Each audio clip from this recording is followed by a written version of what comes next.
Bonjour Leïla, Bonjour Arnaud, comment vas-tu? je vais bien, merci, et toi-même? Très bien. Et d'autant plus qu'aujourd'hui, on va parler d'un sujet qui m'intéresse au plus haut point, qui me passionne et dont je sais que tu es experte en la matière, c'est Oui, l'hypnose ericksonienne plus particulièrement. Et donc la première question qui me vient à l'esprit, c'est quoi l'hypnose ericksonienne? alors, l'hypnose ericksonienne, c'est l'hypnose qui a été créée par Milton Erickson. Euh, Pourquoi ericksonienne? Parce que les formes d'hypnose, on en connaît beaucoup, on connaît surtout celle du spectacle, hein. Souvent, les gens ont plus entendu parler de Mesmer que de Milton Erickson. Donc, l'hypnose d'Erickson, c'est une hypnose qui est très respectueuse de la personne. Elle permet en fait de discuter, hein, cette discussion entre le thérapeute, l'hypnothérapeute et le client. Et la faculté d'Erickson, qui est extrêmement particulière et qu'il a créée un peu parce que c'est comme ça qu'il a vécu les choses, euh, lui permettait, lui, d'être complètement imprégné de ce que pouvait vivre la personne pour pouvoir comprendre ce qu'elle vivait et ensuite pouvoir l'aider. La raison pour laquelle c'est très particulier à Erickson, c'est que Milton Erickson, il a été atteint de la polio quand il avait 17 ans et complètement immobilisé pendant 2 ans. Les médecins, d'ailleurs, lui avaient dit à sa mère qu'il ne survivrait pas à cette polio. Il a voulu leur prouver le contraire. Non seulement il a survécu, mais il s'en est remis et il a ensuite fait des études de médecine, de psychiatrie. Et grâce à ces 2 années en fait qu'il a passé sur le lit à observer les gens, il a développé des facultés particulières euh, par ses observations, mais aussi par sa capacité à être détendu, puisque lui-même n'avait pas accès à ses muscles, hein, à cause de la polio.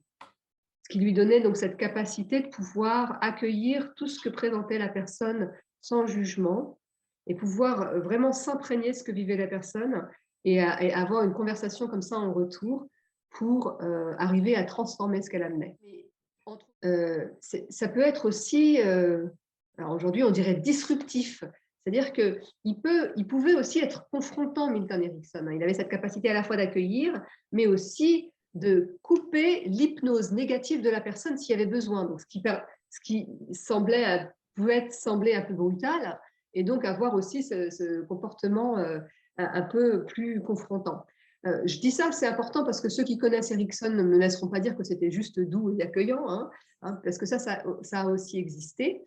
Et l'une des choses qui semblent parfois un peu difficiles à discuter par rapport à ça, c'est que c'était aussi quelqu'un qui disait je ne sais pas comment je ferais, hein. Je ne sais pas comment je ferais dans telle ou telle situation parce que faut voir. Chaque personne est unique et chaque personne a ses propres fonctionnements et théories et du coup, il ne donnait pas de directives. C'est quelqu'un qui a été très difficile à étudier en fait, hein. D'accord. Donc il sait à la fois être dans la douceur, dans la relation, mais aussi dans la confrontation, et c'est ça aussi qui peut potentiellement amener les changements espérés ou les changements attendus.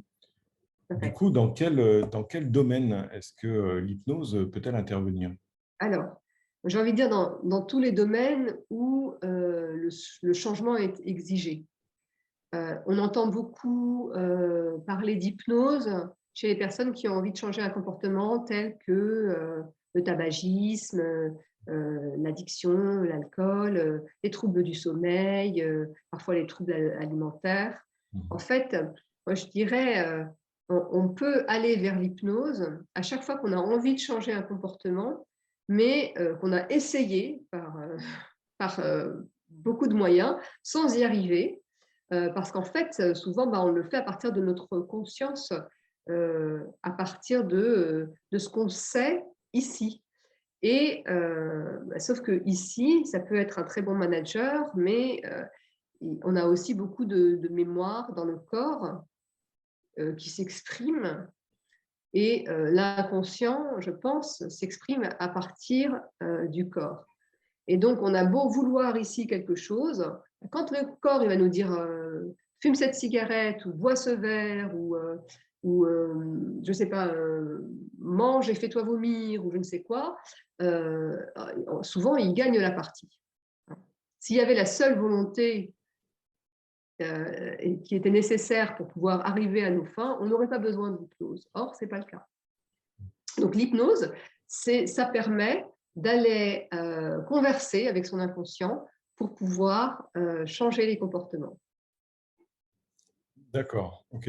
Et quand tu parles de comportements comme de comportements addictifs ou des choses comme ça, donc des comportements dérangeants ou qui mettent les personnes en souffrance, est-ce qu'on peut également parler de comportements violents? Est-ce qu'on pourrait, par l'hypnose, arriver à contrecarrer des comportements violents physiquement? Oui. Pourquoi? Parce qu'il y a plusieurs raisons. D'abord, la première, c'est que j'ai envie de dire, et là, je vais simplement répéter les mots de mon formateur et mentor qui est Stephen Gilligan, qui était un disciple direct de Milton Erickson. Lui dira, il y a peut-être 5% de personnes psychopathes qu'on ne peut pas changer. Mais tout le reste, c'est possible de les changer. Donc, d'une manière générale, quand on a un comportement que l'on n'a pas, que l'on ne veut pas garder, c'est qu'il est ancré en nous. Et parfois, on ne sait même pas pourquoi on peut avoir cette violence. Donc, ce qu'on va faire en hypnose, en tout cas dans le type d'hypnose que j'utilise, et moi je suis une disciple de Stephen Gilligan qui lui aussi a transformé ça, il appelle ça aujourd'hui la transe générative. Dans cette forme d'hypnose-là, on va aller donc, questionner le corps et accueillir ce qui est là, faire de la place à ce qui est là. Parce que souvent, on a des comportements qui surviennent parce qu'ils n'ont pas été... parce que quelque chose n'a pas été entendu, on n'a pas laissé la place à cela, et donc ça vient se manifester d'une autre manière, et ça peut venir se manifester par exemple par la violence. Donc, dans cette conversation avec l'inconscient, dans cette relaxation musculaire, parce que c'est important d'avoir justement, de ne pas être en tension musculaire comme ça, on va aller laisser la place à ce qui a besoin de s'exprimer là, pour ensuite le transformer. C'est l'expérience de pas mal de personnes que parfois une séance d'hypnose suffisait.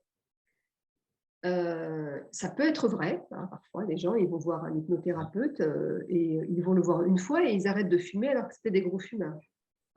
Et puis parfois ça suffit pas, il faut continuer de travailler ça parce que un événement en a caché un autre, un comportement en cachait un autre, et là on a besoin de plusieurs séances avec beaucoup de temps peut-être entre les deux pour que l'inconscient continue de faire son travail. On travaille sur un système organique, hein, que ce soit le corps ou la psyché, on est sur un système organique, donc il va aussi prendre le temps de changer. Hein, ce n'est pas parce qu'on a une opération et qu'on nous retire une tumeur un jour que du jour au lendemain, on peut aller courir le marathon. Ce n'est pas vrai. Hein. Il faut prendre le temps de guérir ça pour pouvoir passer à la suite. C'est le même principe avec l'hypnose. Ça peut l'être.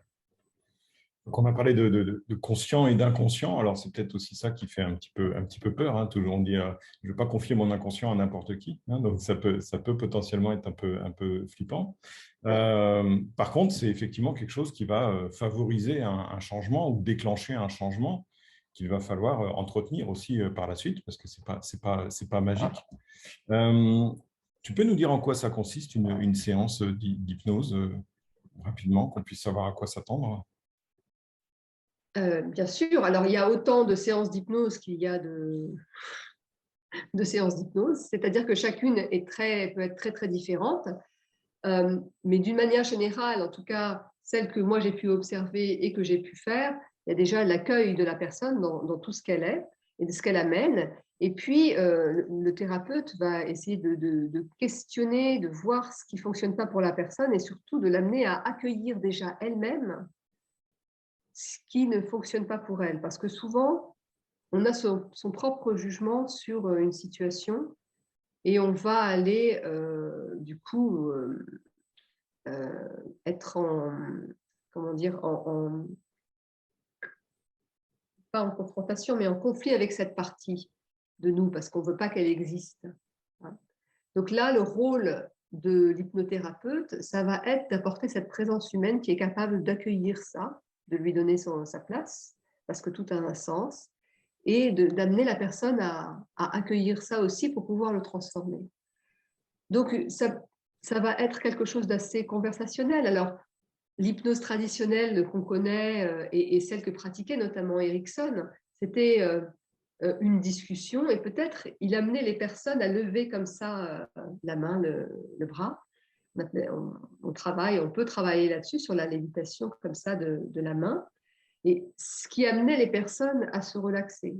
Alors moi, ce que je fais par exemple, et ce qu'on fait en transe générative, c'est même si on apprend pour le principe, j'ai envie de dire, à faire de la lévitation de la main, on apprend surtout à s'assurer que la personne sait se relaxer et scanner son corps de façon à pouvoir être en capacité d'accueillir ce qui vient, de laisser place à ce qui n'a pas sa place habituellement lorsqu'on est toujours tendu. Donc, ça va être conversationnel, un échange, et qu'est-ce qui se passe là pour vous? Et puis, le client va apprendre, va enseigner au thérapeute comment ça fonctionne pour lui, et le thérapeute va le guider parmi ses nombreuses manières de faire à transformer ça. C'est vraiment efficace. Pourquoi est-ce qu'on n'en parle pas plus? Pourquoi est-ce qu'aujourd'hui, on a encore des médications pour arrêter les addictions?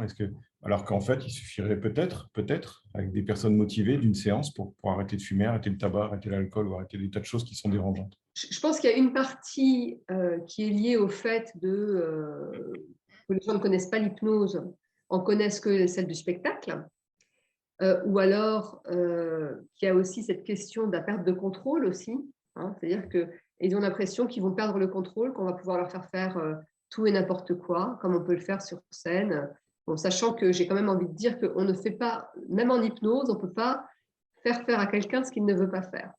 Hein. Donc, c'est que la personne veut bien se prêter au jeu d'une manière ou d'une autre. Donc, il y a peut-être cette appréhension-là. Les gens sont curieux, mais voilà, n'osent pas passer le cap. Et puis, il y a aussi, pourquoi est-ce que les gens ne vont pas plus voir de thérapeutes d'une manière générale? Je pense que vraiment, la nécessité fait loi. C'est-à-dire que si les personnes souffrent, enfin, tu vois, on est systémiciens tous les deux, et on sait que le client qui ne vient pas nous voir, c'est qu'il ne souffre pas encore assez. Donc, c'est ça, en fait. On est quand même aussi des êtres résilients qui ont cette capacité, et on a encore survécu jusque-là. Il y a plein de personnes qui ne sont jamais allées voir un thérapeute, et voilà, qui arrivent à fonctionner qu'à ou très bien, et tant mieux pour eux. On n'est pas tous les mêmes par rapport à ça. Et il y a aussi le fait qu'on vit dans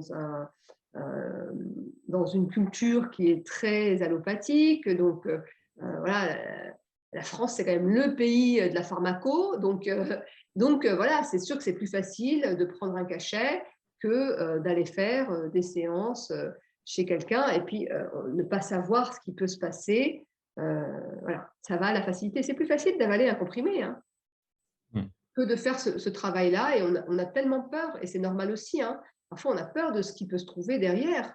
Mais si je lâche tout, ça va être le chaos. Donc ça peut. Écoute, Leïla, moi tu sais, ma passion pour la thérapie brève, etc. Et donc, si demain je veux me former à l'hypnose ericksonienne, comment je fais? Alors, la première chose que je suggérerais et que je dis à tout le monde, c'est autant se former à la source ou le plus proche de la source. Donc, moi qui suis une disciple de Stephen Gilligan, il vient à Paris en mai prochain. Il va dispenser une formation de 12 jours, pas d'un coup, en 3 modules. Donc, les dates, on pourra les mettre dans les commentaires. Voilà, si quelqu'un veut se former à l'hypnose ericksonienne chez quelqu'un qui est le plus proche de ce que Erickson a créé, allez voir Stephen Gilligan. Après, il y a d'autres organismes de formation qui forment à l'hypnose. Et puis, il y a notamment ceux qui sont réservés aux médecins et aux infirmières pour l'hypnose thérapeutique, et puis d'autres formations comme l'Arche, etc. Donc, et d'autres encore qui proposent beaucoup de formations, alors avec des niveaux et des durées différentes. Donc là, il faut s'enquérir, essayer de parler à quelqu'un qui s'est formé là-bas. Et puis, voilà, moi, je sais que je propose aussi des formations en hypnose, en individuel ou en petit groupe. Et voilà, et c'est aussi une possibilité. Ça dépend en fait de ce qu'on recherche, de ses disponibilités, de ses budgets. Mais voilà, les gens qui sont formés à l'hypnose et comme les gens qui sont formés en coaching en général, ils sont toujours assez contents de leur formation. Donc, c'est toujours bien aussi de discuter avec différentes personnes qui ont été formées ici et là. Donc, s'enquérir avant. Ouais. Rencontrer des personnes qui l'ont déjà été, qui ont déjà été formées, Ouais. et puis voir si, en fonction de leur niveau de satisfaction, de suivre peut-être un cursus similaire, d'aller voir les mêmes personnes. Ouais. Sachant que chacun a quand même une expérience différente. Donc. Oui, ben c'est ce que je ferai aussi avec toi, Leïla, parce que voilà, tu sais que je serai ton premier élève, donc ton prochain élève, on va dire, pas le premier, mais ton prochain élève avec grand plaisir. Ouais, merci beaucoup. Leïla, je vais te remercier, c'était vraiment passionnant. Merci grandement pour toutes ces explications. J'espère qu'on aura très vite l'occasion de pouvoir de nouveau échanger sur encore plein d'autres sujets ensemble. Et si tu es d'accord, c'est le moment de présenter également tous nos voeux aux gens qui nous regardent et de pouvoir effectivement leur souhaiter plein de belles choses pour cette nouvelle année. Et oui, une très belle année à tous. Merci Leïla, merci grandement. À très bientôt. À bientôt.